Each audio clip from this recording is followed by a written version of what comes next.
People think betrayal starts with lies. Most times, it starts with paperwork. At exactly 3:17 on a rainy Thursday afternoon in Pittsburgh, a delivery driver handed me a package with my name on it, insured for $18,742. But the address printed underneath mine belonged to my daughter's new house in Columbus, a house she never invited me to see. Now stay with me here. I spent 26 years investigating mail fraud for the federal government. And the second I looked at that shipping label, I knew two things immediately. First, the package wasn't delivered by mistake. Second, my daughter had already made a very expensive error. Before we go any further, tell me where you're watching from and what time it is in your corner of the world. I always love seeing how far these stories travel. And if you enjoy real family drama with twists that unfold slow and sharp, hit subscribe and settle in. This one took me a while to survive. I live in a narrow brick house on Edmond Street in Bloomfield, the kind of Pittsburgh neighborhood where people still wave with two fingers off the steering wheel and complain about parking like it's a constitutional crisis. My house is old enough to groan when winter hits. The porch leans a little to the left. The upstairs bathroom faucet screams like a dying raccoon every time I turn the hot water too far.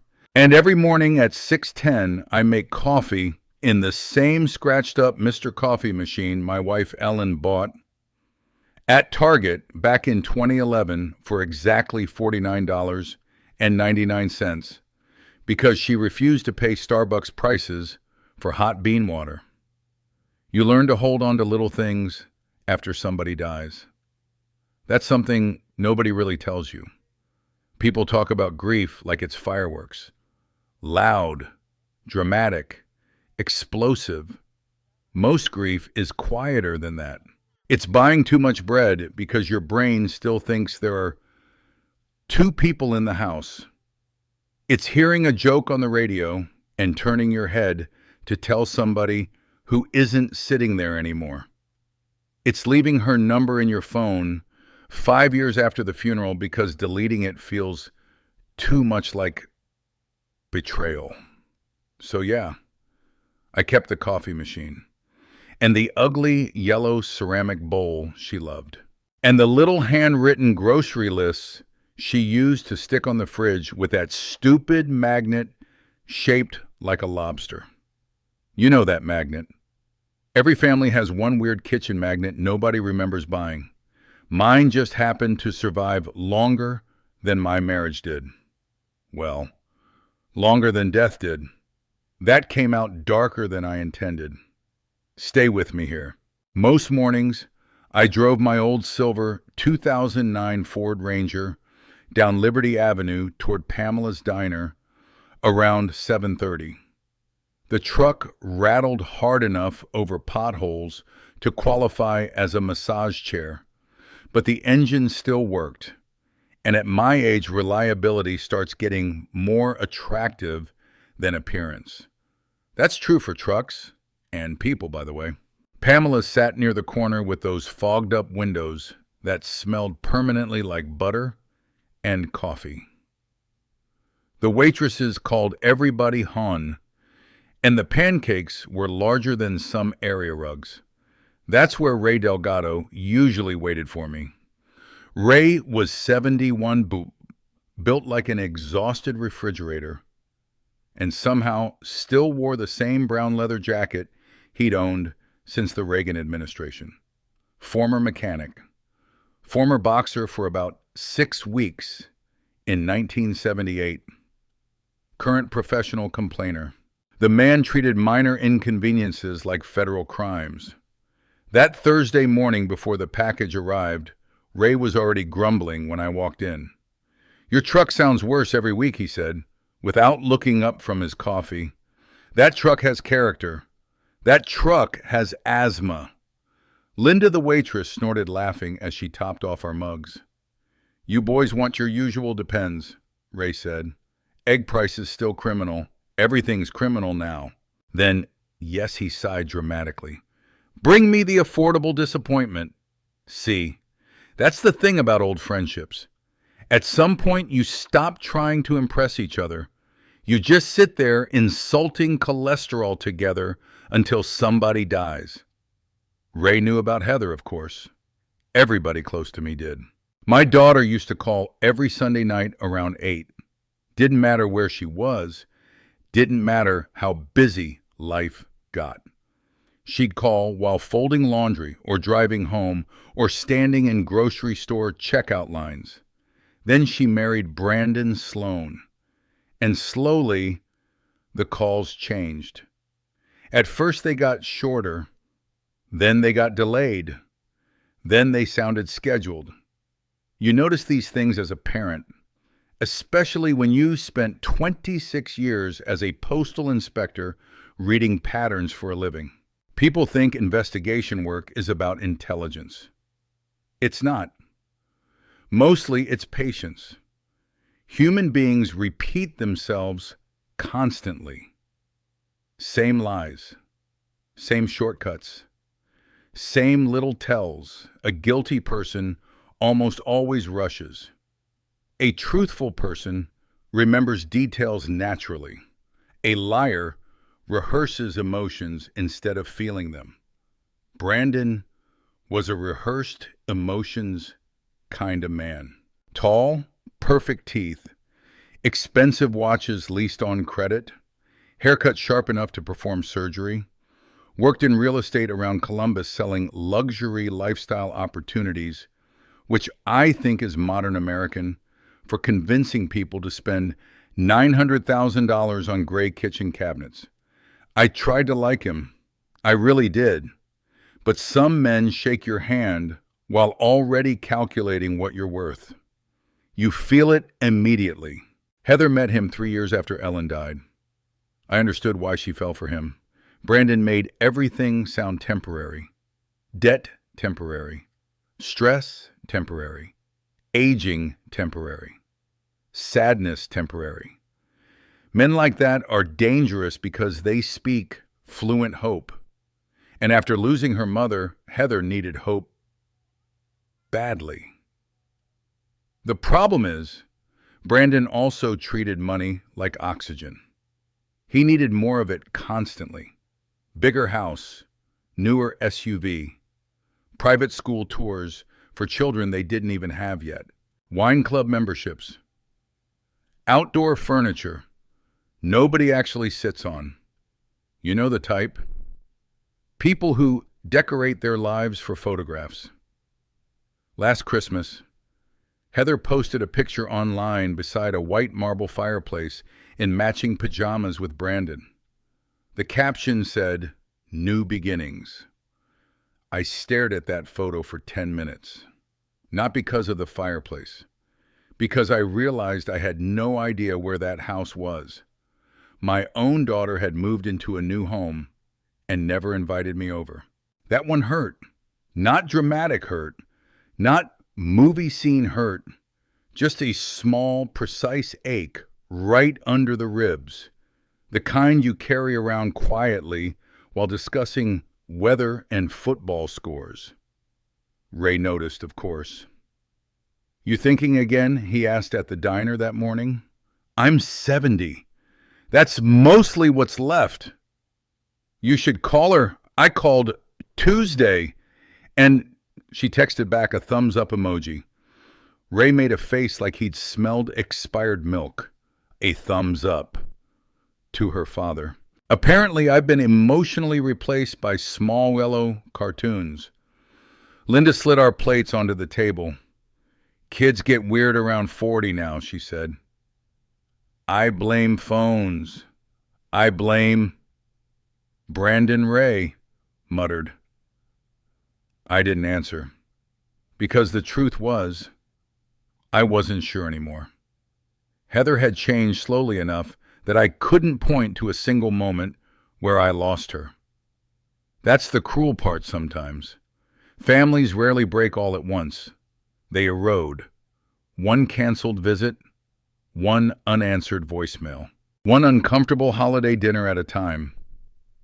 After breakfast, I drove home under low gray clouds rolling over Pittsburgh. Around 2:30, rain started tapping against the porch roof. By 3 o'clock, the street looked silver and blurred.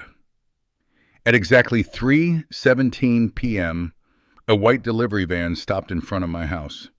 And 5 minutes later, my life started rearranging itself. Because the package that driver handed me should never have been on my porch in the first place. The driver stepped out of the van holding the package against his hip like it weighed more than it should. Mid-30s maybe, black knit beanie, short beard, rain jacket with the company logo peeling at the edges. His shoes made wet, squeaking sounds on my porch steps. Little details stick in my head. Occupational hazard. You Zion Cox, he asked. Depends who's asking. He gave me a tired smile. Delivery people appreciate sarcasm more than most professions, probably because they spend all day getting yelled at by strangers over throw pillows and air fryers. Package requires signature. I took the scanner from him and signed. The moment he handed over the box, something in my brain clicked. You ever smell smoke before you actually see fire? That feeling. The package was medium-sized, maybe 18 inches wide, shipped overnight, priority. White label, red tracking stripe, heavy-duty tape along both seams. But it wasn't the box that caught my attention. It was the shipping label. My name, Zion Cox. But underneath it, 742 Alder Creek Drive, New Albany, Ohio. That was Heather's new address, the one she never gave me directly. I stood there under the rain staring at that label long enough that the driver shifted awkwardly. You okay, sir? Maybe, I said. Then I looked closer, and there it was, tiny, almost invisible, a forwarding code in the lower right corner that didn't match the routing sequence above it. Now listen carefully here. Most people never notice shipping labels. Your eyes slide over them because they're boring. Numbers, barcodes, tiny print. But when you spend 26 years investigating mail fraud and interstate forwarding scams, labels become stories. And this label was screaming. First problem, the phone number attached to the shipment ended in 4478. Heather's old number ended in 4498. One digit off. Not enough to fail verification immediately, but enough to redirect confirmation calls somewhere else. Second problem. The package had a yellow address correction, requested stripe under the barcode. That meant the sender expected rerouting issues. Third problem, printed near the insurance section were the words, replacement documents enclosed. Now that phrase right there made the hair rise on the back of my neck, because nobody overnight ships replacement documents worth nearly $19,000 unless something already went wrong before. The driver noticed me studying the box. You need me to take it back, he asked. What's your name? He blinked. Marcus. Marcus. What, Bell? You've been on this route long. About 8 months. I nodded slowly. Marcus Bell, I said. Has this package bounced before? His face changed slightly. Tiny pause, tiny hesitation. Again, details. Maybe I don't know. Dispatch reroutes stuff all the time. That answer told me yes immediately. People answering honestly usually say, yeah, or no. Liars decorate. I leaned lightly against the porch railing. Stay with me here, Marcus. I'm not trying to get you in trouble. Okay. You scanned this from another truck today. His eyebrows lifted before he could stop them. There it was. You law enforcement, or something, he asked carefully. Retired. That single word changed the entire conversation. You could practically see his brain reviewing every shortcut he'd ever taken professionally. I'm not accusing you of anything, I said. I just need to know if this package has been rerouted more than once. Marcus lowered his voice. It got kicked back from Columbus 2 days ago. I felt something cold settle into my stomach. Why system said recipient unavailable? Recipient being me, I guess, but it was addressed to Ohio. Sir, I honestly don't know. I just drive the truck. And weirdly enough, I believed him. Most fraud schemes involve at least one confused, innocent person accidentally helping the process along. Human systems depend on tired workers clicking boxes quickly. That's why scams work. Not because people are stupid, because people are busy. Rain tapped steadily against the porch roof while I turned the package over carefully in my hands. No dents, no tears, tamper tape intact. I did not open it. That part matters. I need you to understand something. Curiosity gets people in trouble. Procedure keeps them alive. I carried the package inside and placed it on the kitchen table beneath the hanging light. Ellen always complained sat too low. Then I grabbed my reading glasses and took out my phone. First photo, full label. Second photo, tracking barcode. Third, insurance declaration. Fourth, timestamp from my kitchen clock, visible beside the package.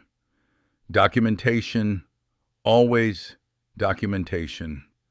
You never trust memory when evidence can exist instead. I texted Ray. Got something weird. He responded almost immediately. If this is another squirrel in your attic, I'm not helping. 5 minutes later, he was standing in my kitchen, dripping rainwater onto my floor mat while holding a Dunkin' cup the size of a fire extinguisher. Ray stared at the package. That thing got drugs in it. Probably paperwork. That's somehow more depressing. I showed him the label. He squinted. I don't get it. Exactly. That helpful old postal magic. Again, I pointed toward the forwarding code. That shouldn't be there. You can tell all that from stickers, Ray. I once caught a man stealing retirement checks because he folded envelopes backward. He shook his head slowly. You know what's terrifying? You say stuff like that casually. I ignored him and pulled up the tracking history online. The page loaded slowly because my internet router still looked like something recovered from the Cold War. Tracking event history. Pittsburgh Distribution Center, Columbus sorting, facility, address, verification hold, returned for routing, correction, out for delivery exception reprocessed, final delivery. Pending, I stared at the screen, then at the package, then back again. Patterns, always patterns.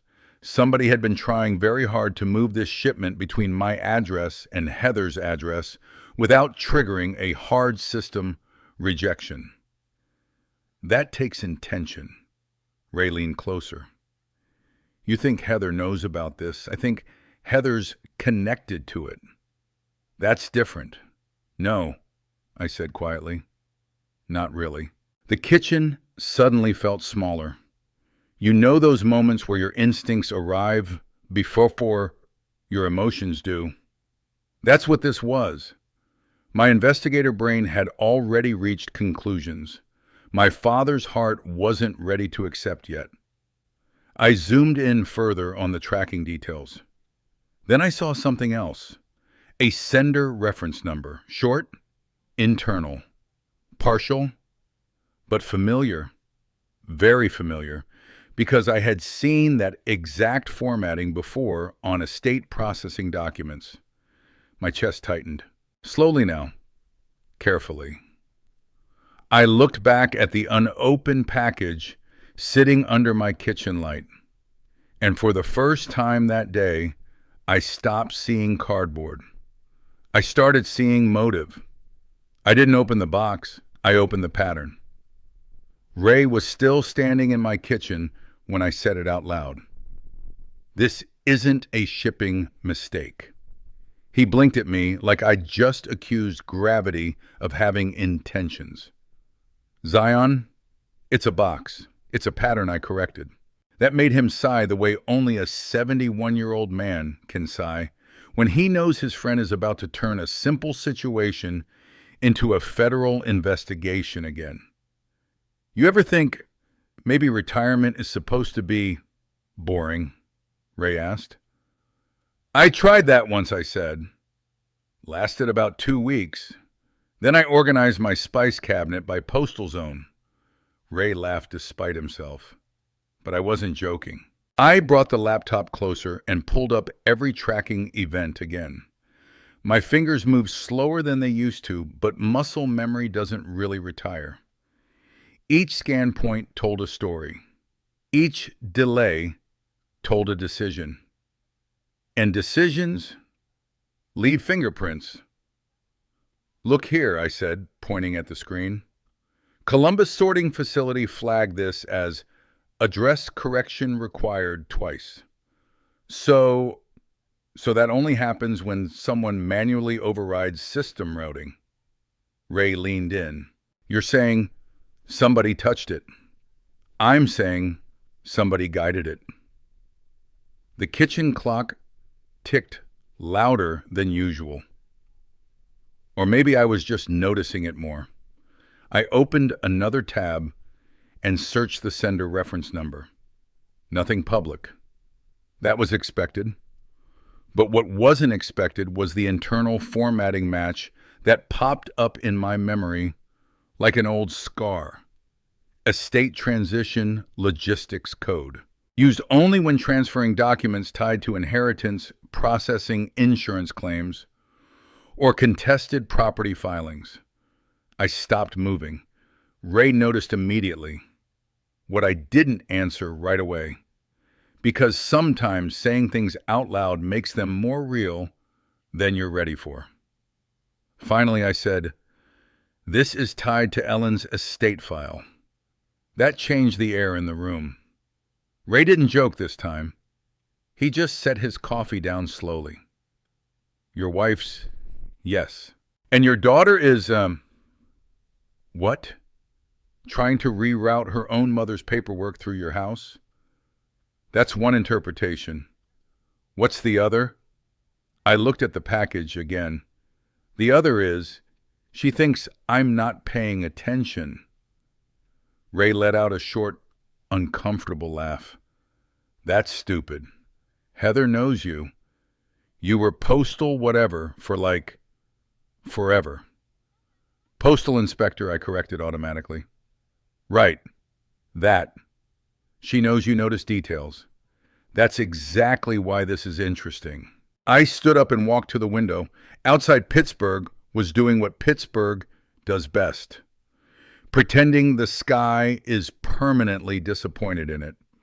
Wet streets, old brick buildings, a bus hissing at a stoplight like it had personal issues. I think she's being helped, I said. Ray frowned. By who? That name hadn't even fully formed in my mind yet, but it was already sitting there like a shadow I didn't want to look at directly. Brandon, I said finally. Ray made a disgusted sound. The real estate guy, he prefers consultant. That's like calling a raccoon a sanitation engineer. That made me snort despite everything. But then the humor faded again, because patterns don't lie. People do. And Brandon Sloan had always felt like someone who treated truth as something flexible. I grabbed my jacket. Ray looked up. "Where are you going, FedEx office on Liberty Avenue?" Why? Because if someone is manipulating routing data, I want a second layer of confirmation. Ray groaned. "Oh my God, you're actually doing it." "I'm not doing anything yet," I said. "I'm just asking questions. That's how all your disasters start." I pointed at him. "Last time my disaster caught a guy rerouting pension checks to a storage unit in West Virginia." "Yeah," Ray said. "And you got yelled at by a judge for 3 hours. Worth it." Ray rubbed his face. "I'm too old for your hobby, Zion. It's not a hobby." "What is it then?" I paused. A long pause. "Habit," I said finally. FedEx office on Liberty Avenue smelled like printer ink and stale ambition. The fluorescent lights buzzed overhead like they were tired of existing. A college kid behind the counter looked at me like I had just walked in from 1997. "How can I help you?" "I need help verifying a shipment pattern," I said. He blinked. "Sir, this is FedEx office." "I know." Ray leaned in slightly. "He does this sometimes. Just go with it." I slid the printed tracking sheet across the counter. The kid hesitated, then started typing. As he worked, I watched his face change. That's another thing I learned over decades. People's expressions are louder than their words when they read systems they don't fully understand. His eyebrows rose slightly, then tightened, then rose again. He said. "Yes," I replied. "This shows multiple manual reroutes between Ohio and Pennsylvania." "Yes, that's not normal." "No," I agreed. "It's not." Ray leaned on the counter. "Translation." The kid looked at him. "It means someone kept redirecting the package on purpose." Ray exhaled slowly. "Great. So we're in a movie now." I ignored him. "Can you tell me who authorized the reroute?" The kid shook his head. "Not from here. That's internal carrier data. Can you flag it?" "I can escalate it." "Do that." He typed again. A few seconds later, the system beeped. A small alert popped up. "Address verification abnormality detected." That phrase again. Abnormality. Like the system itself was trying not to accuse anyone directly. I felt something tighten in my chest. Not fear, recognition. Because now it wasn't just a package. It was repetition. Someone had done this more than once. Ray tapped the paper. "So what's the end game here?" I didn't answer immediately, because I was thinking about Heather. Not the version of her in Columbus with new furniture and new ambitions. The younger version. The one who used to sit on my kitchen counter eating cereal with too much sugar while telling me I was the smartest person in the world. People don't turn into strangers overnight. They get recruited slowly. By pressure, by money, by someone whispering that the world is simpler than it really is. I finally said, either she's being manipulated or she's participating. Ray didn't like that answer. Those are very different things, not when the outcome is the same. Silence. The kid at the counter pretended not to listen, but I could tell he was mentally adding this to a story he'd tell later about weird customers. I thanked him and turned away. Outside, rain had started again. Ray followed me to the truck. "You gonna call her?" he asked. I opened the driver's door, but didn't get in yet. "I already did," I said. "You didn't tell me that. I didn't know what I was calling yet." Ray frowned. "That doesn't make sense." "Exactly," I said. And that's when my phone buzzed. Unknown number. Columbus area code. I stared at it for a second too long, then answered. Dad, Heather's voice said, "Too calm, too controlled. Did a package arrive at your house?" And just like that, the pattern stopped being something I observed and started becoming something I was inside of. Heather's voice on the phone didn't sound like my daughter. It sounded like someone reading a script they'd practiced too many times in front of a mirror. "Dad," she repeated softer this time, like volume could fix intention. "Did the package arrive?" I leaned against the side of my truck in the FedEx parking lot, rain sliding down the windshield like slow fingerprints. "Yes," I said. A pause. Just a fraction too long. That's another thing you learn in investigation work. Silence is never empty. It's always doing something. "Good," Heather said quickly. "Don't open it yet." "Okay?" Ray, standing beside me, mouthed, "Don't open it," like I'd suddenly become a bomb technician. "I haven't opened it," I said into the phone. Another pause.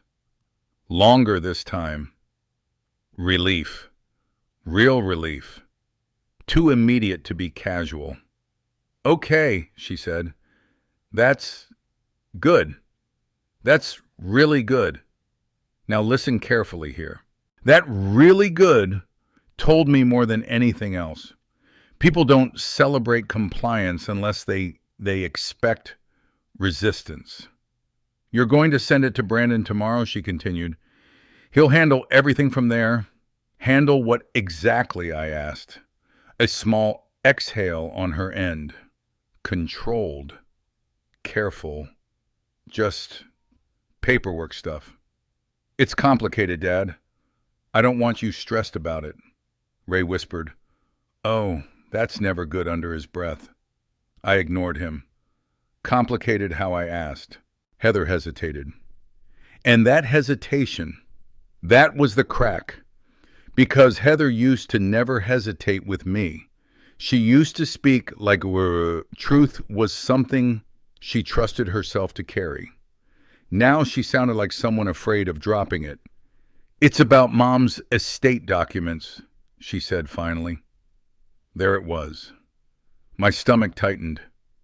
Not surprise. Confirmation. Brandon. Of course. Always Brandon, in the background of her sentences now, like a watermark on everything she said. "You don't need to worry about it," Heather added quickly. "We're just trying to clean up some loose ends." Loose ends.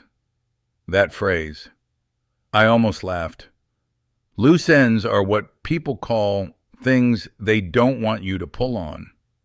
"Brandon there?" I asked. A beat. "Yeah," she said. Of course he was. I could hear him in the background before she even admitted it, low voice, confident tone, the kind of man who speaks slightly louder when he wants control of the room, even through a phone call. "Hey, Zion," Brandon called out suddenly like he was doing me a favor by acknowledging my existence. "We're just trying to make things easier for everyone." There it is. Easier for everyone. Translation, easier for him. I closed my eyes briefly, not because I was tired, because I was calibrating. People like Brandon don't operate through force first. They operate through framing. They don't say, "I want control." They say, "This will reduce stress." They don't say, "I'm taking advantage." They say, "This is standard procedure." "Brandon," I said calmly. "Yes, sir. That "sir" had a smile in it. I could hear it. "What exactly is in the package?" I asked, a slight shift in tone on his end.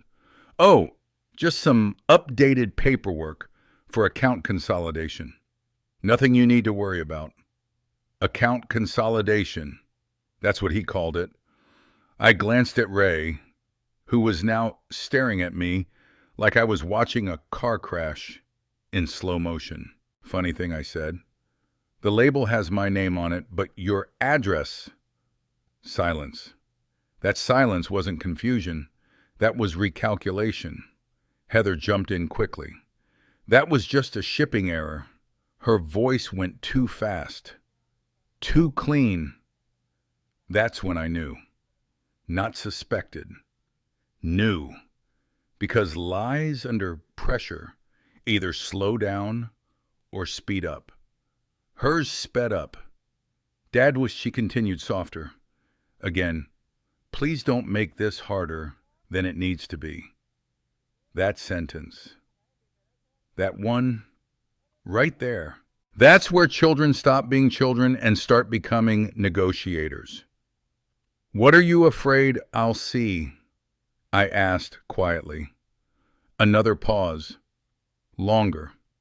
Then Heather said something I didn't expect. "It's not about what you'll see. It's about what you'll misunderstand."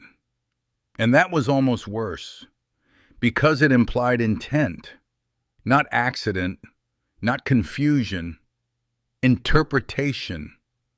Brandon stepped back in. "Zion," he said, voice smoother now, "you've been through a lot. We're just trying to make sure everything is properly organized for you." Properly organized. That's what he thought I was. A problem that needed sorting. I let that sit in the air for a moment. Then I said, "Brandon, have you ever worked postal fraud cases?"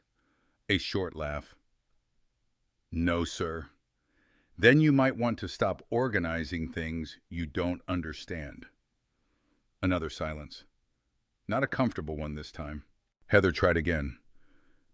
"Dad, we'll talk in person. Just send the package tomorrow, okay, click?"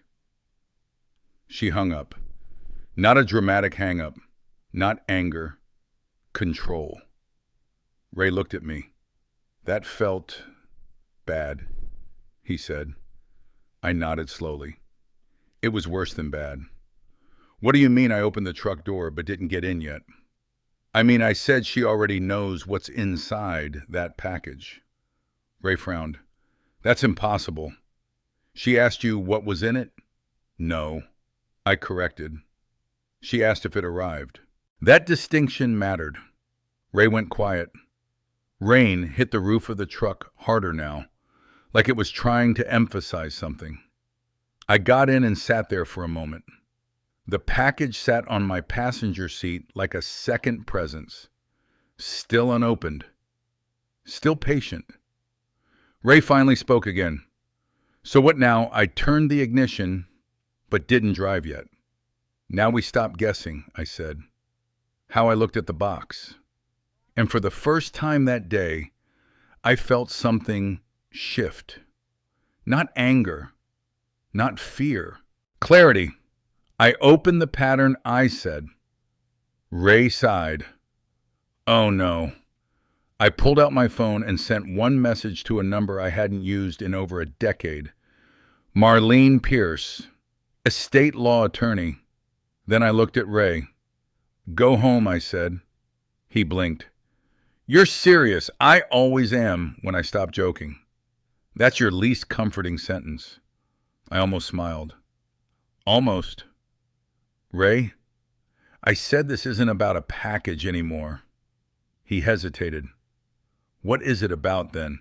I finally looked directly at the unopened box again. "It's about who decided I shouldn't see what was inside my own life. And somewhere in Columbus, Ohio, someone was waiting for me to do exactly what they expected. Be confused. Be slow.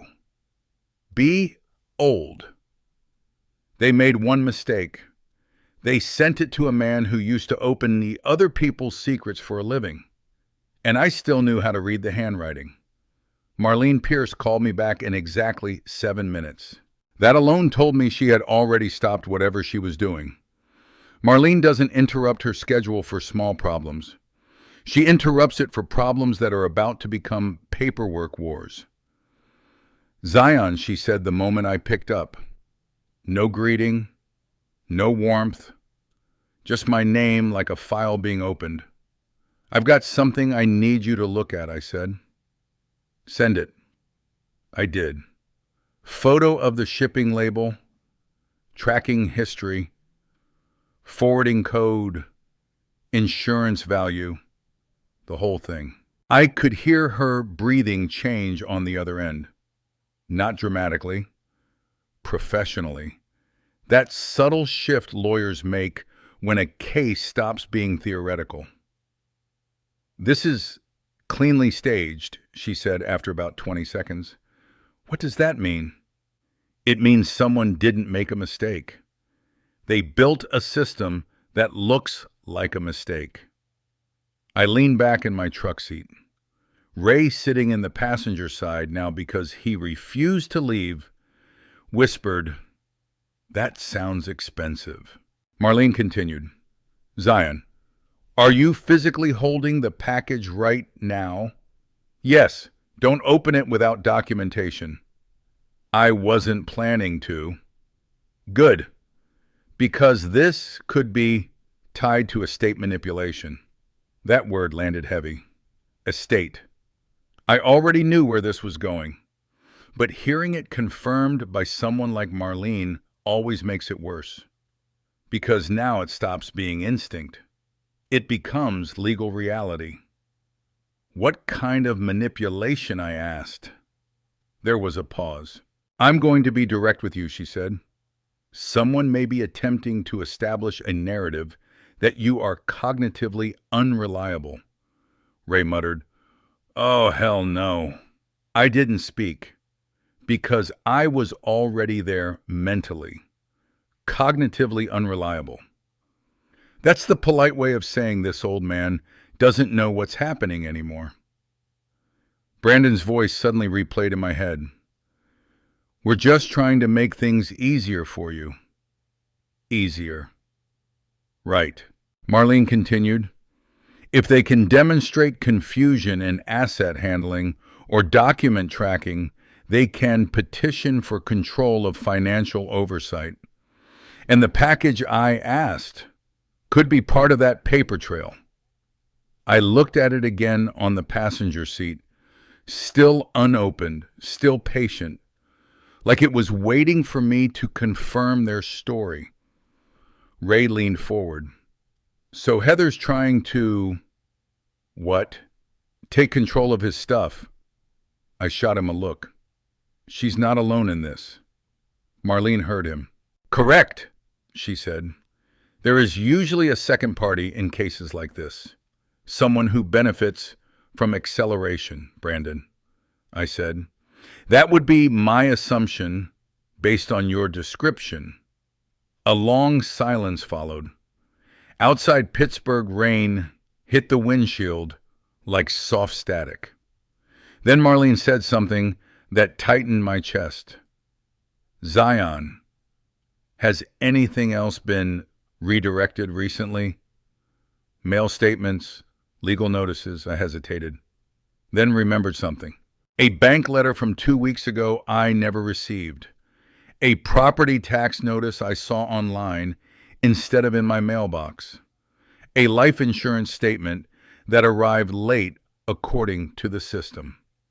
"Yeah," I said quietly. "That matters," she replied. "A lot." Ray rubbed his face. "This is getting way too organized for my taste." Marlene continued, "I need you to document everything, every contact, every timestamp, every label." "I already am."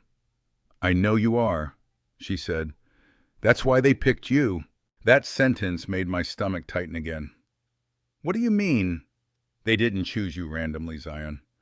They chose someone who knows how systems work.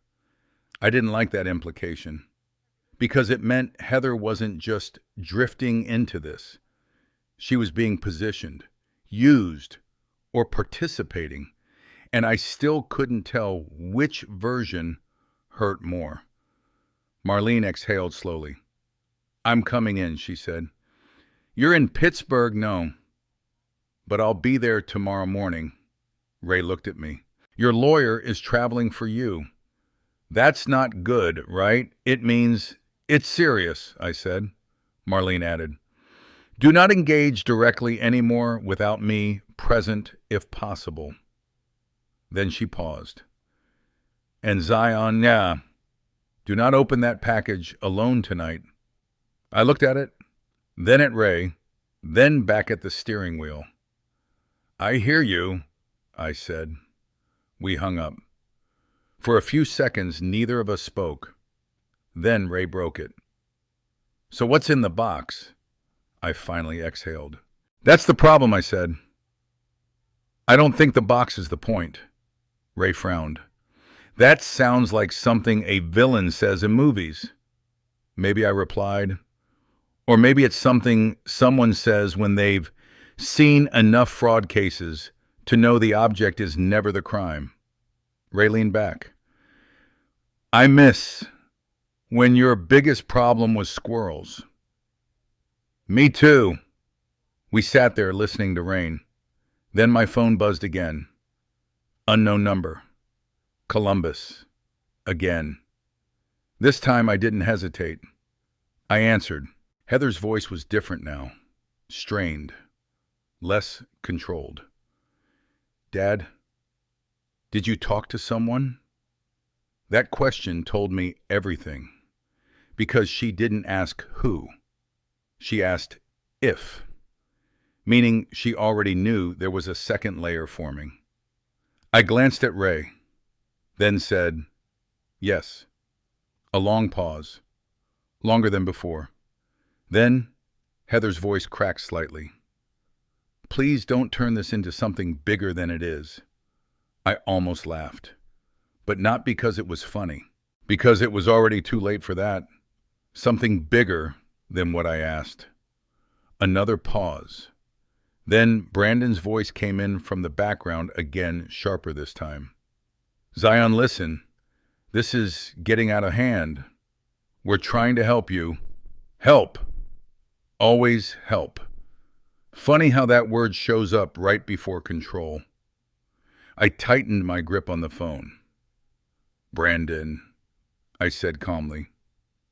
Do you know what postal inspectors do when they see routing anomalies? Silence. I continued. We don't guess. We reconstruct. That word hit differently. I could feel it, even through the phone. Heather spoke again, quieter now. Dad, just send it back. Please. And in that moment, I realized something important. This wasn't about the package. Not really. It was about what opening it would force into daylight. And they were afraid of daylight. I looked at the box again, then said, no. The line went silent. No breathing, no response. Just silence so complete it felt like the call had ended without permission. Then Brandon said one final thing. Bad decision. Click. They hung up. Ray stared at me. You just told them no. Yes. That usually escalates things. I know. He rubbed his hands together nervously. So what now? I looked out through the rain. Pittsburgh lights blurred across the windshield like stretched memories. Then I said it clearly. Now we find out what they're so afraid I'll see. And for the first time since that package arrived at 3:17 p.m., I reached for the box. Ray didn't stop me when my hand moved toward the box. He just watched. That was new. Ray usually had something to say about everything from bad coffee to bad decisions, but this time he stayed quiet, like even he understood we had crossed the line that jokes couldn't step over anymore. The package sat on the passenger seat of my truck like it had been waiting for this exact moment. Rain ticked against the windshield. Slow, steady, almost patient. "You really doing this?" Ray asked quietly. "I already did," I said. I broke the seal. Not violently, not dramatically, just carefully, like I was opening something that might open me back. The tape gave way with a soft, ripping sound that felt louder than it should have.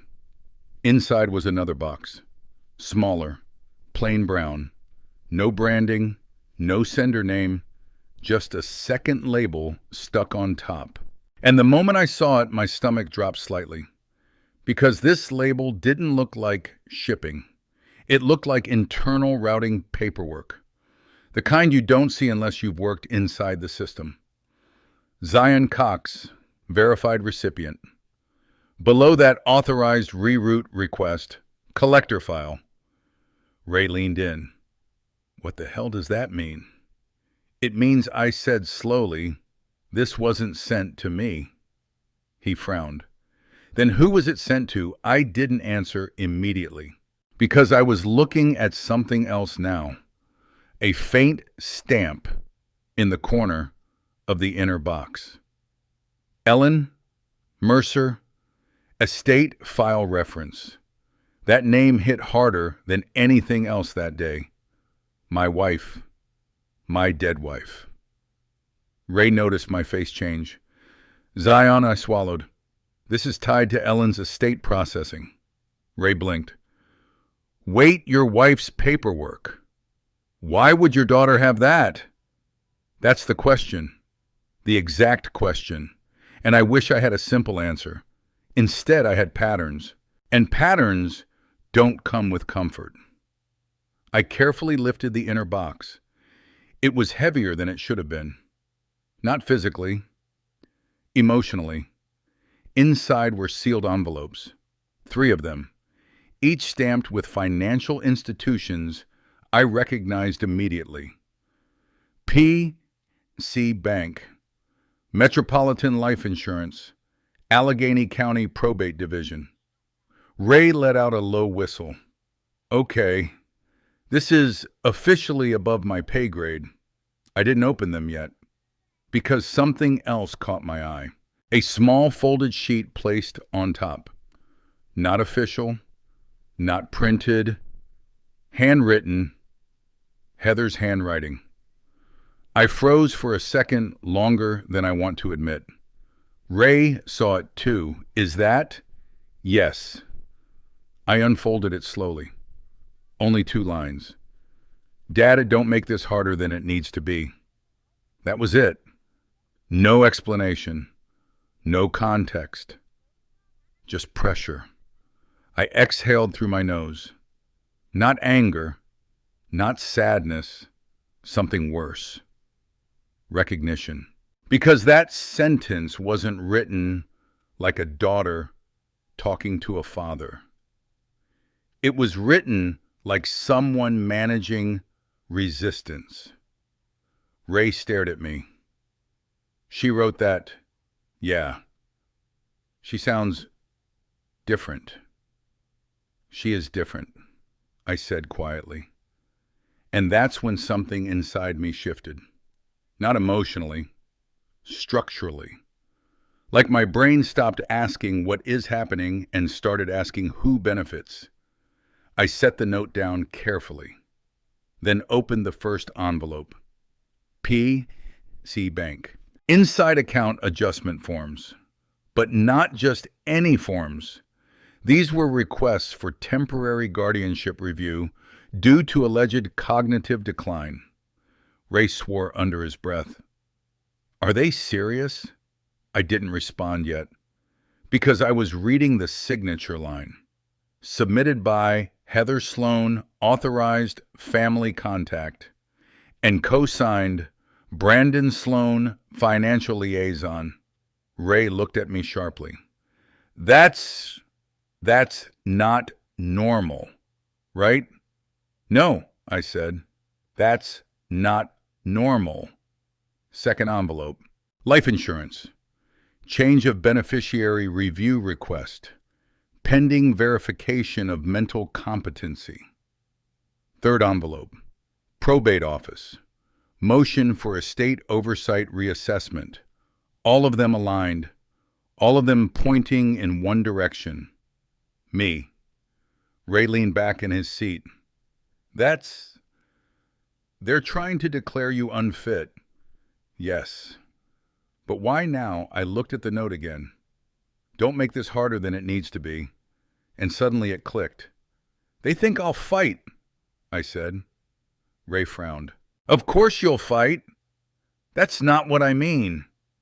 I tapped the paperwork. They think I'll fight blindly, emotionally, like someone confused. Ray shook his head. This is your daughter Zion. I know. That doesn't feel real. I know that too. Silence filled the truck again. Outside, a car passed slowly, headlights smearing across wet pavement. Then Ray said something softer. Do you think she actually believes you're declining? That question mattered, because the answer wasn't simple. I leaned back. No, I said finally. I think she's being convinced that I am. Ray's face tightened. That Brandon guy again? Yes. But why would he want that? I looked at the documents again. And for the first time that day, I felt something closer to clarity than shock. Control, I said. If you can't take something from someone directly, you redefine their ability to keep it. Ray rubbed his forehead.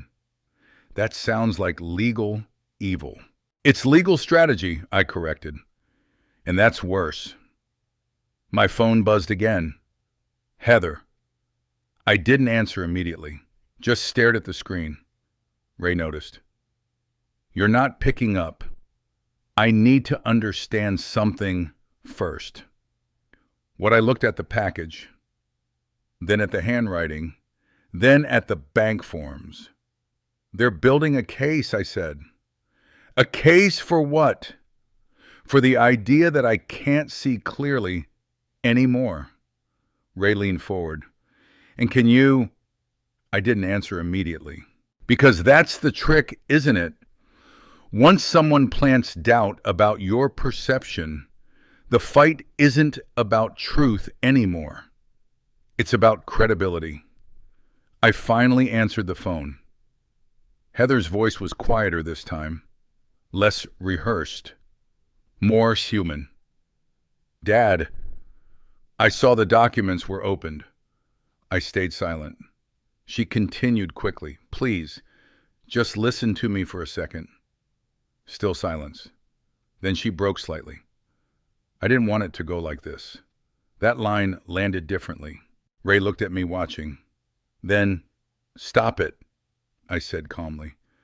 I can't, she replied too fast. That told me everything I needed. Because can't is never about ability. It's about pressure.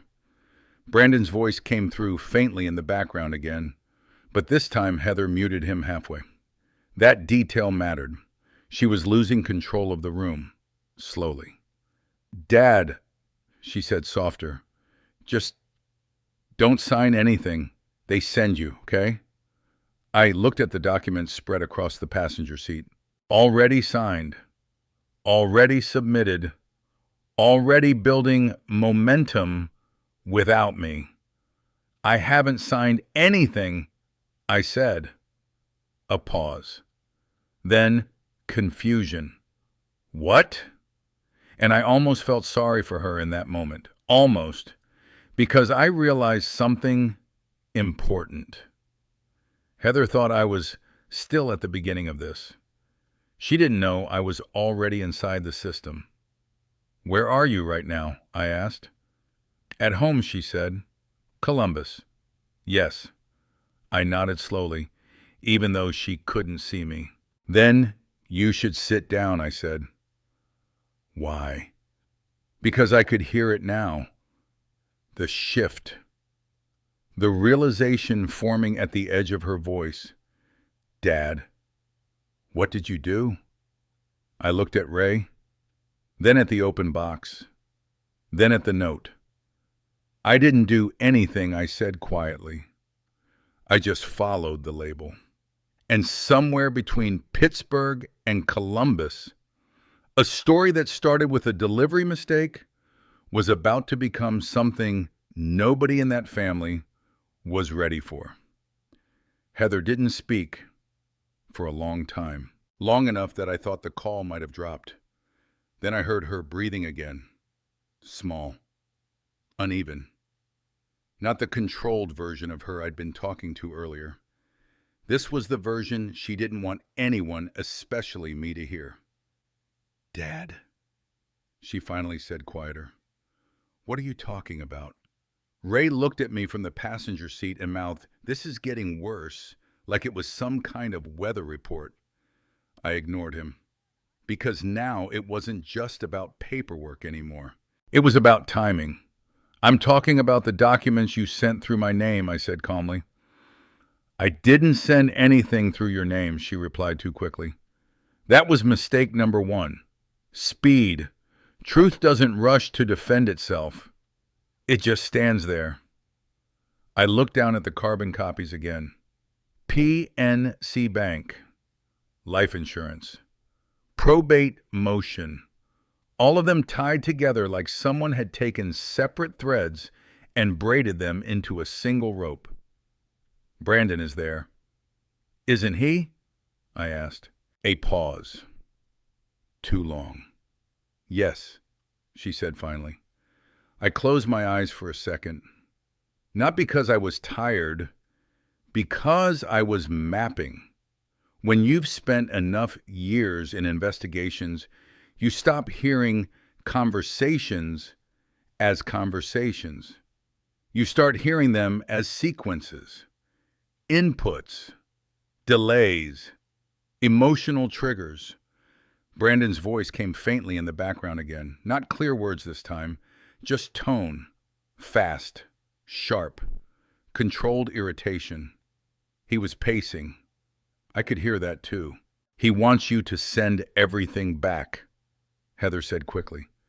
Just ignore it, please. Ignore what I asked. Another pause.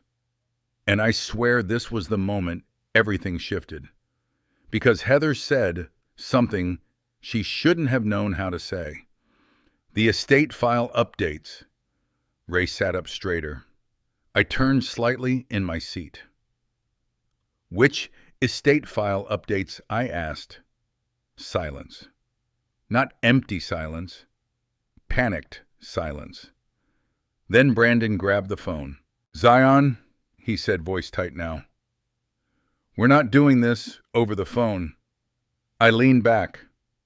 Interesting, because only people who are afraid of being recorded care about where conversations happen. You started it over paperwork, I said. A short exhale from him. You're misunderstanding the situation. There it is. Again, I said. That word. What word?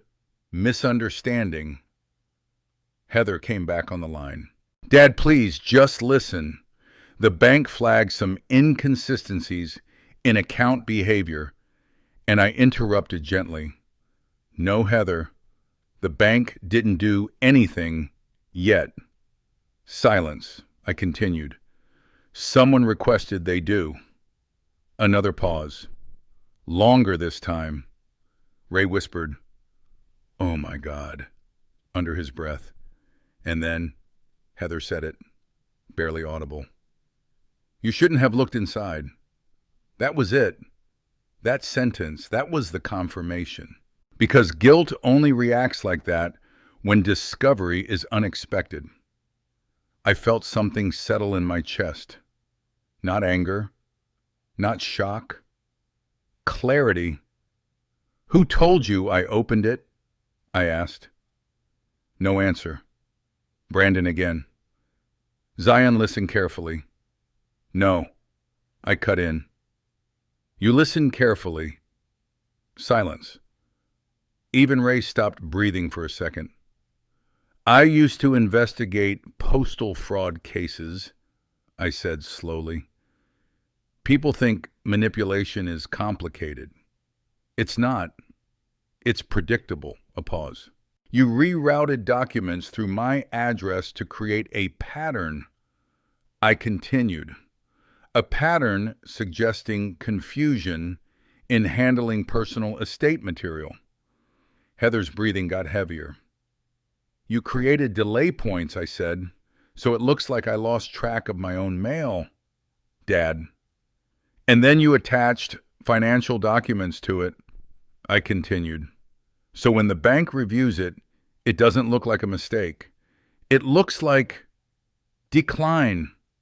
Ray's eyes widened slightly. I kept going.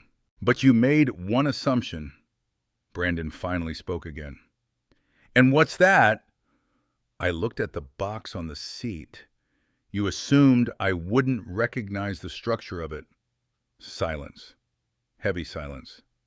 The kind that stretches too far to be accidental. Because now they knew. I wasn't guessing. I was reconstructing. Heather's voice cracked slightly. This isn't what it looks like. That sentence almost made me laugh. Because that's what everyone says when reality doesn't match intention. Then, explain it, I said. Another pause. Then she whispered something I didn't expect. I was trying to protect you. That hit differently. Not softer, stranger. Because protection is the word people use when they don't want to admit control. Ray shifted uncomfortably beside me. Protect him from what he muttered. I didn't answer him yet, because I wanted her to say it. But Brandon cut in instead. From stress, he said firmly. From confusion. From making bad financial decisions due to age-related decline. There it was. The phrase, the framework, age-related decline. That's the hook. That's the lever. That's how you move control legally. I exhaled slowly. So that's the story, I said. Heather didn't respond, which told me everything.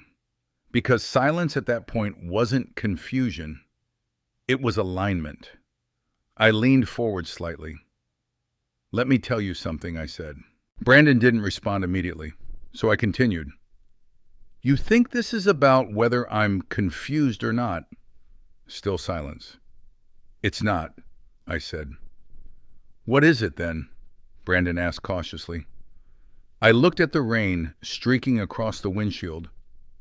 Then I said it clearly. It's about who benefits when I stop being allowed to question things. A long pause followed. Ray whispered, Jesus. Then Heather broke. I didn't want it to get legal, she said quickly. Brandon said it would just be temporary oversight. Just paperwork. Just. That word always shows up when something is already too far gone. I interrupted her gently. Where's the box now? Silence. Brandon answered. Still with you? Good, I said. A pause. Then I added something they didn't expect. Because I'm coming to Columbus. That changed everything. I could hear it immediately. Heather's breathing stopped for half a second. Brandon's voice sharpened. You don't need to do that. I already decided, I said. Ray turned toward me. What? He whispered. I covered the phone slightly. I'm going to Columbus, I said quietly. Ray shook his head. Zion. That sounds like a terrible idea. I looked at him. I know. Then I uncovered the phone again. Heather's voice was smaller now. Dad, Please don't make this worse. I tightened my grip on the steering wheel. I'm not making anything worse, I said. I'm just going to read what you sent me. And before either of them could respond, I ended the call. The silence that followed inside the truck was different now, heavier, final. Ray stared at me for a long moment, then said very carefully, "So, we're going to Ohio." I nodded once. "Yes." He leaned back in his seat like a man accepting weather he can't change. "All right," he said, "but I'm bringing snacks, because this feels like a long disaster." I almost smiled. Almost. Outside, the rain didn't stop. And somewhere in Columbus, Ohio, my daughter was about to find out that the man she thought she was managing was already on his way. The drive from Pittsburgh to Columbus felt longer than it should have. Not because of distance, because of silence. Ray didn't talk much after I told him we were going. He just stared out the window like the highway had personally offended him. Every once in a while, he'd glance at the brown box sitting between us on the passenger seat, still closed, still waiting. You ever think Ray said finally that normal retired people are just gardening right now? I kept my eyes on the road. "I have a tomato plant," I said. "That doesn't count. It counts emotionally." That got a short laugh out of him. Not a real one. More like his brain briefly remembering how humor works. But then the silence returned. Somewhere near Zanesville, Ohio, Heather texted me again. "Dad, please don't do this." Then another. "Brandon is trying to fix this calmly." I didn't respond because there was nothing left to fix calmly. By the time we reached Columbus, the sky had shifted into that dull Midwest gray that makes every building look like it's waiting for bad news. New Albany was exactly what I expected. Clean streets. Too clean. Big houses that looked like they were built for people who wanted to prove something to strangers they would never meet. Heather's address led us to a modern glass-walled law office on the edge of a business park. Morse and Caldwell Legal Services. Ray looked up at the sign. "Even the building sounds expensive." "Law always is," I said. We parked. For a moment, I didn't move. Ray noticed. "You good?" "No," I said honestly. "But that's not new." That made him nod like he understood more than he wanted to admit. We got out. The air felt different here. Columbus air doesn't carry the same weight as Pittsburgh air. It's lighter, faster, like everything is trying to move on from something it hasn't fully explained yet. Inside the office was all glass polished wood and soft lighting designed to make legal problems feel less like disasters and more like processes. A receptionist looked up. "Can I help you?" I held up the box. "I believe I already have an appointment," I said. Her eyes flicked down to my name on the schedule. Zion Cox. Something changed in her expression. Not fear, recognition of inconvenience. "Yes, Mr. Cox," she said carefully. "They're expecting you in conference room 2. Ray leaned in slightly. "They're expecting you," he whispered. "That's never a good sign," I said. We walked through a hallway lined with abstract art that looked like it was designed by someone who had never experienced real stress in their life. Conference room 2 was at the end.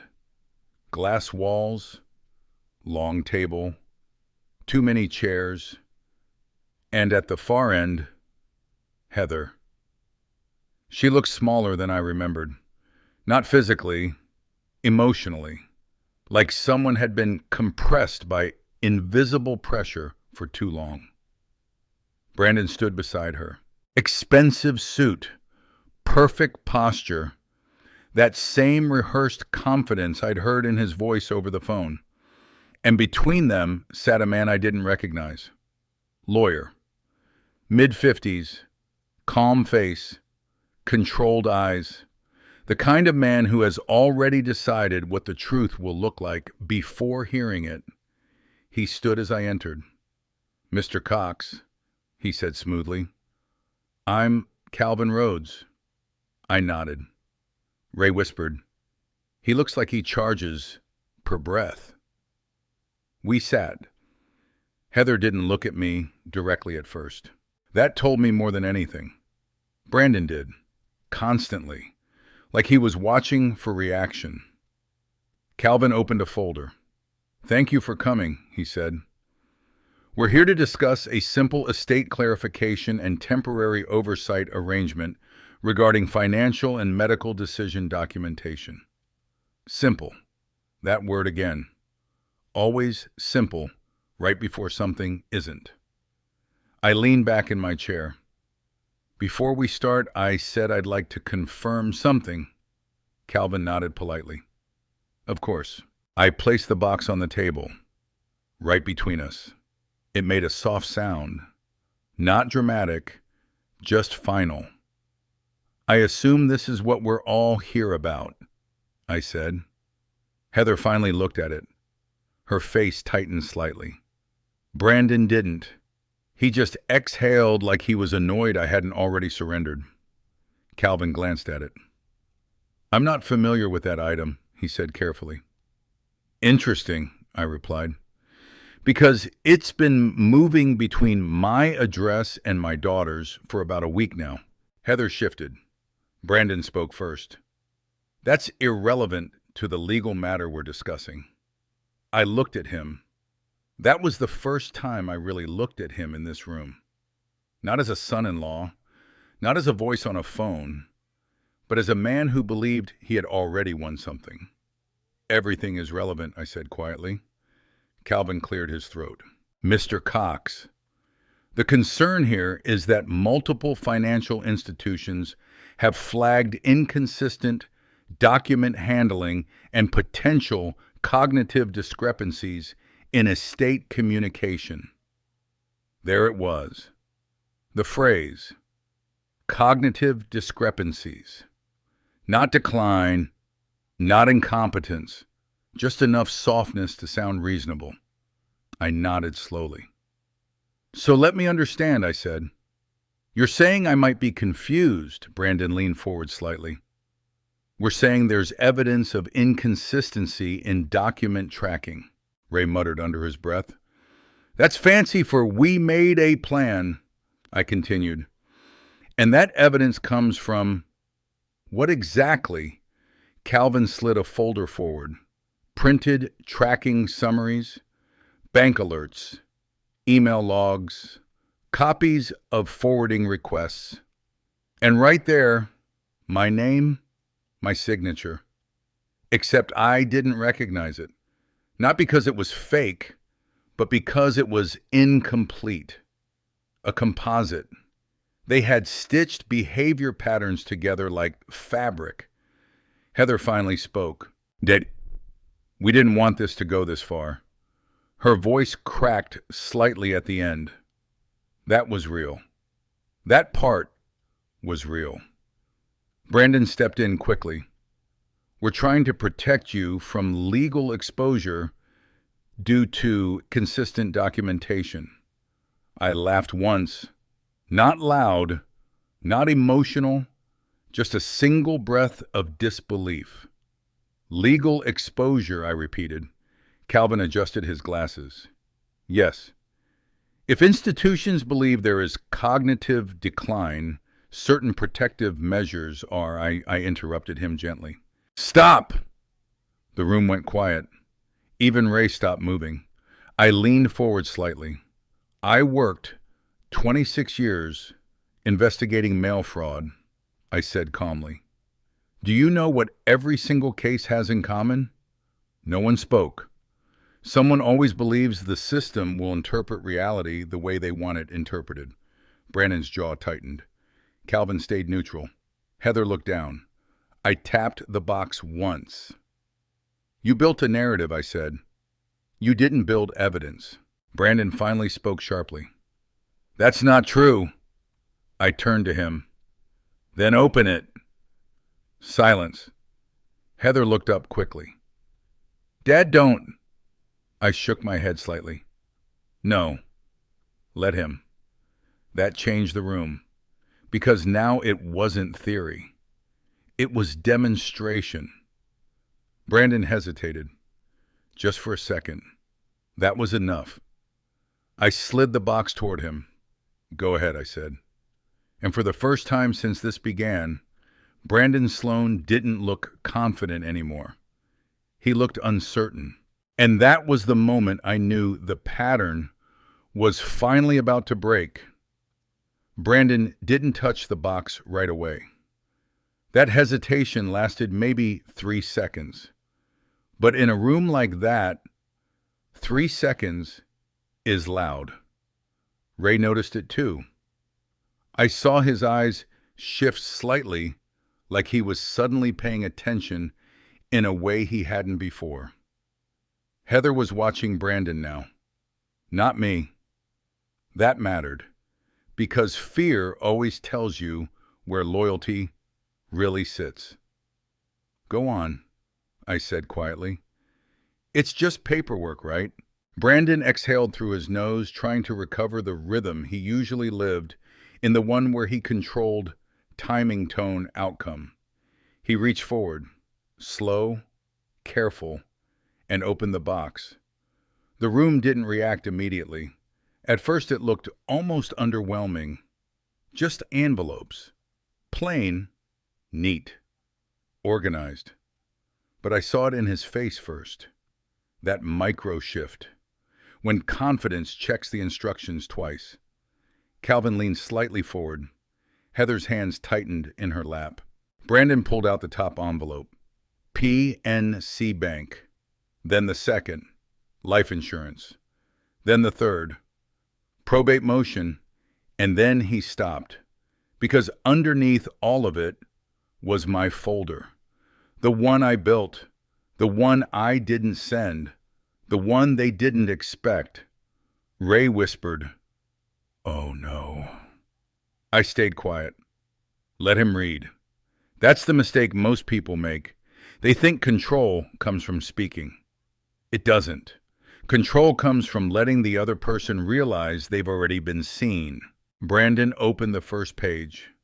His eyes scanned, then stopped, then went back up. I watched him carefully now. Not angry, not emotional, just observing. That's what I did for most of my life. He turned another page, then another.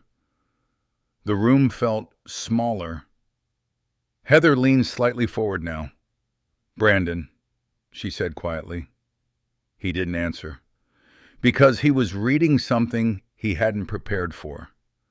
Not accusation, not emotion, structure, evidence structure, tracking logs, time-stamped delivery scans, photographs of the label, audio transcript summary from Marcus Bell, and then the forwarding pattern map, a visual breakdown of every reroute between Pittsburgh and Columbus.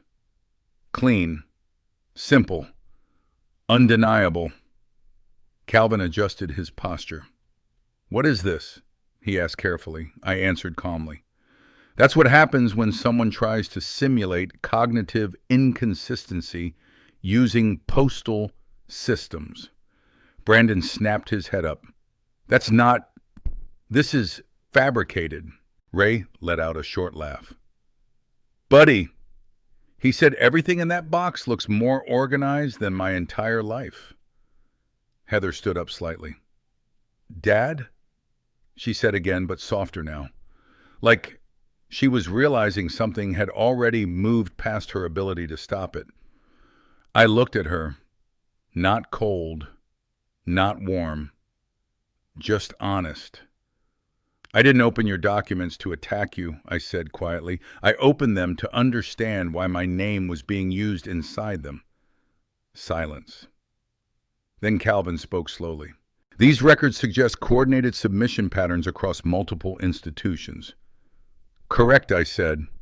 Brandon interrupted sharply. This could still be explained by clerical routing issues. I looked at him, and for the first time, I didn't see confidence anymore, just pressure. What clerical system, I asked, calmly wrote estate manipulation paperwork through a retired postal inspector's home address multiple times without triggering a single hard stop? That question landed hard. Even Ray shifted slightly in his chair. Heather whispered almost to herself, multiple times. That was the detail she hadn't known. I nodded. Yes. Now she was listening. Really listening, not reacting, processing. Brandon tried to recover. You're twisting this. No, I interrupted gently. I'm correcting it. I slid one sheet forward. The signature comparison report. Not mine, but designed to look like mine under system stress simulation. Calvin looked at it closely now. His expression changed. Subtle, but real. Because lawyers don't react to emotion. They react to risk. Heather's voice cracked. Why would you fake his signature? Brandon turned sharply toward her. I didn't fake anything. But the problem was he said it too fast again. Heather noticed. I saw it in her face. That moment when belief starts to fracture, but hasn't fully collapsed yet. Ray leaned toward me and whispered, "This is getting ugly." It already was, I replied softly. Calvin cleared his throat. I need to understand the intent here, he said carefully. Are you alleging fraudulent misrepresentation? I shook my head. No. That surprised him. I continued. I'm not alleging fraud in the legal sense. I looked at Brandon. I'm documenting behavioral manipulation through procedural systems. Brandon frowned. That's not a thing. It is when you've spent 26 years watching systems get used against people who don't know they're inside them. Silence again. Then Heather sat back down slowly, like her legs stopped trusting her decisions. I didn't know, she said quietly. That was the first fully honest sentence she'd said since I arrived. I believed that part. Ray looked at her, then at me. Zion, he said softly. What happens now? I exhaled slowly. Now came the part nobody ever likes. Because winning the moment is not the same as fixing what led to it. I looked at Heather. I'm not here to destroy you, I said. Her eyes lifted. I continued. I'm here to stop you from becoming part of something you don't understand. Brandon scoffed. That's dramatic. I turned to him. Then explain the forwarding system anomalies without using the word error. He didn't answer. That silence told everything. Calvin slowly closed his folder. I think we need a pause, he said carefully. Heather shook her head slightly. Wait. But I was already standing. Ray followed immediately. Brandon stood too, but slower now. Controlled again. Forced control. But not real control anymore. As I reached the door, I stopped. Not dramatically. Just enough for the room to hear me. I turned slightly. Brandon, I said. He looked at me. This didn't start with you understanding me, I said. It started with you underestimating me. Then I looked at Heather, and my voice softened just a little. I'm still your father. A pause. I just refuse to be a version of me someone else writes. Silence. No one responded, because there was nothing left in that room that could respond cleanly anymore. Ray and I walked out. The hallway felt different now. Not lighter, not heavier, just finished. As we stepped outside into the Columbus air, Ray finally spoke. So, what now? I looked back at the building. Glass, clean, controlled, and said quietly, now we see how far they were willing to go before they realized I wasn't confused. And behind us, the box was still open inside that room, and nothing about this story was done moving yet. The air outside the law office felt different after what happened inside. Not cleaner, not calmer, just wider. Like the world had stepped back a few feet to make room for consequences. Ray lit a cigarette he wasn't supposed to be smoking anymore and immediately looked guilty about it. So he said, exhaling toward the parking lot, that was a thing. I didn't answer right away, because I was still listening to the silence that followed the meeting. That kind of silence doesn't end when you leave a room. It follows you like a second shadow. I didn't think she'd actually sit there like that, Ray added. She didn't have a choice, I said quietly. Ray looked at me. That's what worries me. We stood there for a moment, watching cars move through the Columbus Business Park like nothing important had just happened inside a glass building. That's the strange part about moments like that. The world refuses to stop just because your life does. My phone buzzed. Heather. I stared at it. Didn't move. Ray noticed. You gonna answer? I don't know what she's going to say now, I admitted. That's never stopped you before. That made me almost smile. Almost. I answered. For a second, neither of us spoke. Then Heather's voice came through. Smaller than before. Not rehearsed, not controlled, just tired. Dad, she said. Brandon left. I closed my eyes briefly. Not surprise. Confirmation, Ray muttered. Of course he did. Heather continued quickly, like she was afraid the courage might run out mid-sentence. He said this is too complicated and he doesn't want to be involved anymore. That part didn't surprise me either. Men like Brandon don't stay when systems stop bending in their favor. They leave when accountability enters the room. I didn't know about the signature stuff, Heather added quickly. I swear I didn't. I believed her, but belief doesn't erase impact. I know I said simply. That seemed to catch her off guard. A pause. You do? Yes. Another silence. Then her voice cracked slightly. I thought I was helping fix things, Dad. The bank kept saying there were inconsistencies, and I thought if everything looked organized, it would help you. There it was. The truth underneath everything. Not malice, not cruelty, pressure dressed up as responsibility. Ray looked away when he heard that. Even he understood how complicated that kind of thinking can be.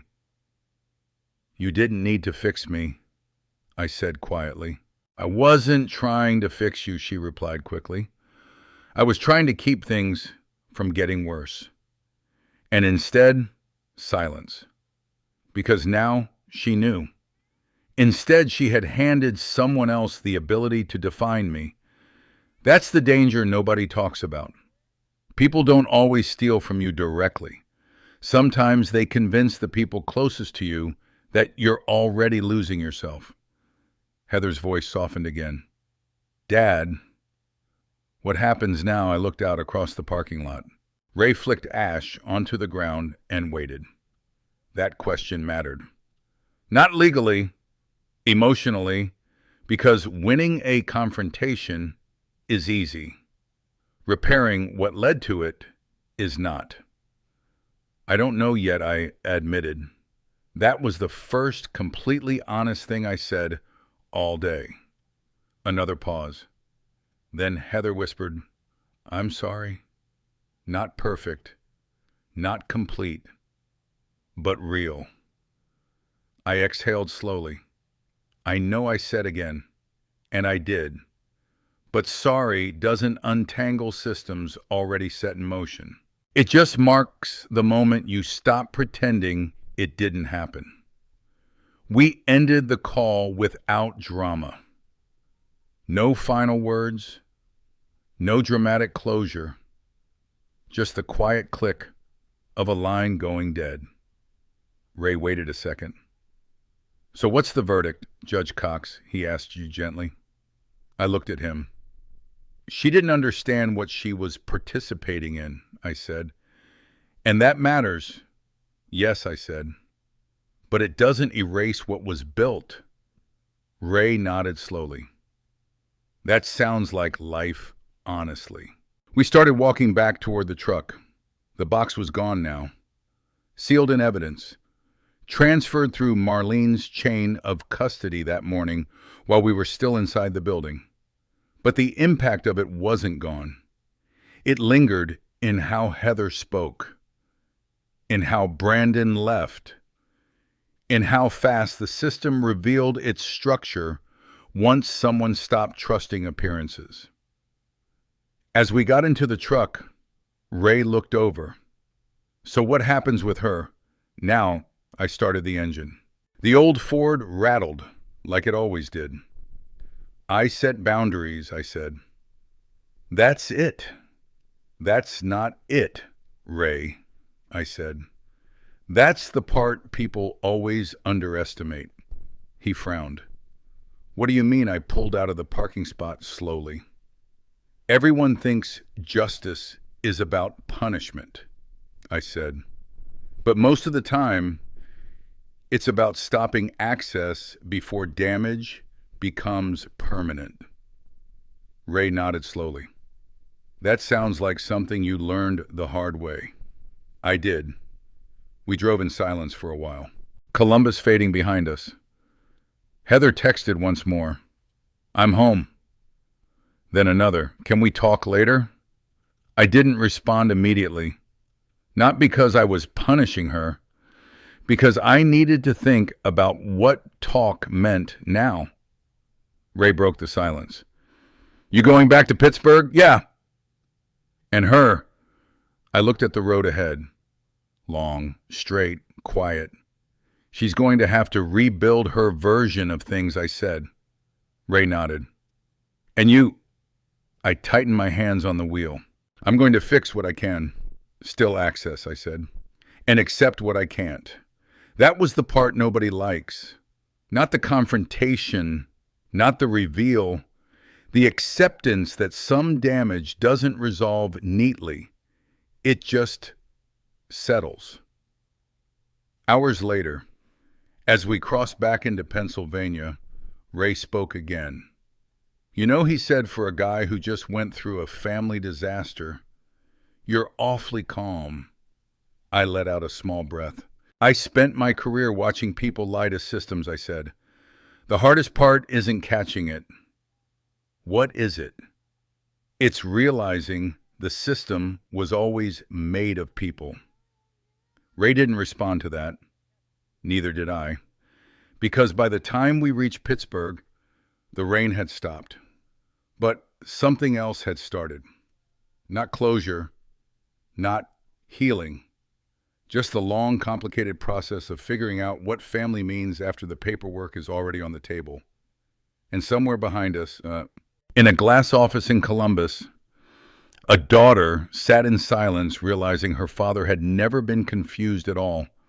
He had just been waiting for the truth to finish delivering itself. Life has a strange way of revealing truth slowly, not all at once. In this story, what looked like a simple, misdelivered package turned into something far deeper, a reminder that betrayal doesn't always arrive with noise or cruelty. Sometimes it arrives quietly, wrapped in paperwork signatures, and people who believe they are helping you while slowly taking control of your voice.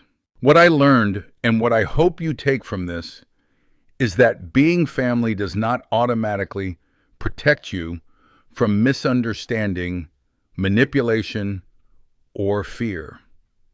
Love can be real and still be fragile when it is mixed with pressure, money, and outside influence. And silence, if left too long, can be misread as weakness by the people who don't truly understand you. But there is also something powerful here. Clarity does not require anger. Sometimes the strongest response is simply refusing to be misrepresented. Setting boundaries is not cruelty, it is protection for both sides. Because without truth, even family relationships can become systems of confusion instead of connection.